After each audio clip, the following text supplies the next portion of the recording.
안녕하십니까. 안산사랑교회 정구윤 목사입니다. 앵거스 맥과이어라는 사람이 그린 이 그림을 한번 볼까요? 왼편에 있는 그림은 이퀄리티, 평등에 대한 그림이라고 할 수 있습니다. 포스트 모더니즘 시대 사람들의 생각은 자기의 개성과 자기의 다양성을 존중해달라고 주장하죠.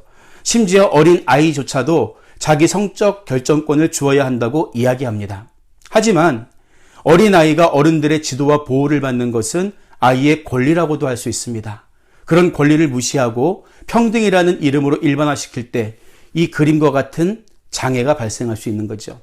반대로 오른편에 있는 그림을 보면 도움이 필요한 아이에게 더 많은 상자를 쌓아준 것을 볼 수가 있습니다. 이처럼 공평이란 평등의 저스티스, 정의를 더한 개념이라고 우리가 이해할 수 있는 거예요. 하나님은 선하시기 때문에 하나님의 선택은 언제나 옳고 공평합니다. 야곱은 형 에서를 대신해서 택하심을 받게 되죠. 또 야곱의 할아버지 아브라함에게는 서자 이스마엘 외에도 그두라에게서 거둔 6명의 아들이 있었지만 오직 이삭만이 약속의 계보를 이어가는 복을 받게 되는 거예요. 이런 하나님의 선택에 대해서 로마서 9장 11절은 그 자식들이 아직 나지도 아니하고 무슨 선이나 악을 행하지 아니한 때에 택하심을 따라 되는 하나님의 뜻이 행위로 말미암지 않고 오직 부르시는 이로 말미암아 서게 하려 하사, 이렇게 이야기하죠. 여기서 우리가 알 수 있는 한 가지 사실은 누구를 택해서 일하시느냐는 전적으로 하나님의 자유라는 사실이에요. 그런데 이 말씀을 오해하면 하나님은 처음부터 영생의 복을 누릴 사람과 멸망의 길을 걸어갈 사람을 미리 정해놓았다는 말로 오해할 수도 있습니다.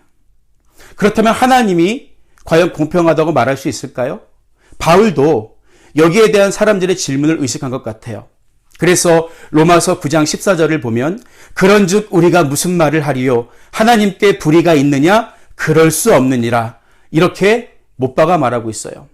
우리는 하나님의 공평하심에 대해서 편애나 차별이라고 말할 수 없다는 거죠.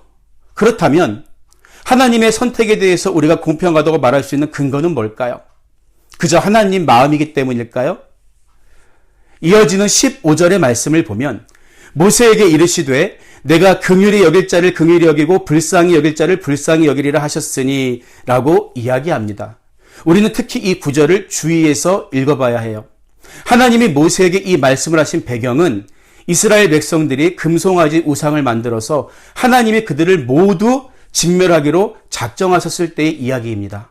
모세의 목숨을 건 중보 기도로 인해서 그들이 목숨을 건지긴 하지만 하나님께서 이때 모세에게 이 말씀을 들려주신 거예요. 따라서 하나님이 긍휼히 여길 자를 긍휼히 여기신다는 말씀의 의미는 하나님이 임의대로 긍휼히 여길 자와 저주할 자를 구별하셨다는 의미가 아니라 긍휼하심을 받을 만한 사람을 하나님이 긍휼히 여기신다는 말씀이죠. 하나님은 전지전능하실 뿐만 아니라 공평하신 분이기 때문입니다. 지금도 동성애자들이 하는 일관된 주장은 자신들은 처음부터 하나님이 자신들을 그렇게 만들었다고 주장하는 거예요.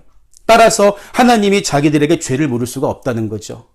그 이야기를 들은 미국의 소아 성애자들은 자신들 역시 하나님이 그렇게 자기를 처음부터 창조했다고 주장합니다. 이처럼 인간은 언제나 자기의 죄에 대해서 하나님께 핑계대는 타락하고 악한 존재예요.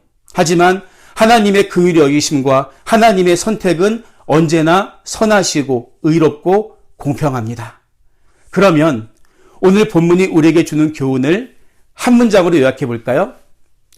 우리들을 긍휼히 여기시는 하나님의 자유는 언제나 공평하다. 다음 시간에 뵙겠습니다.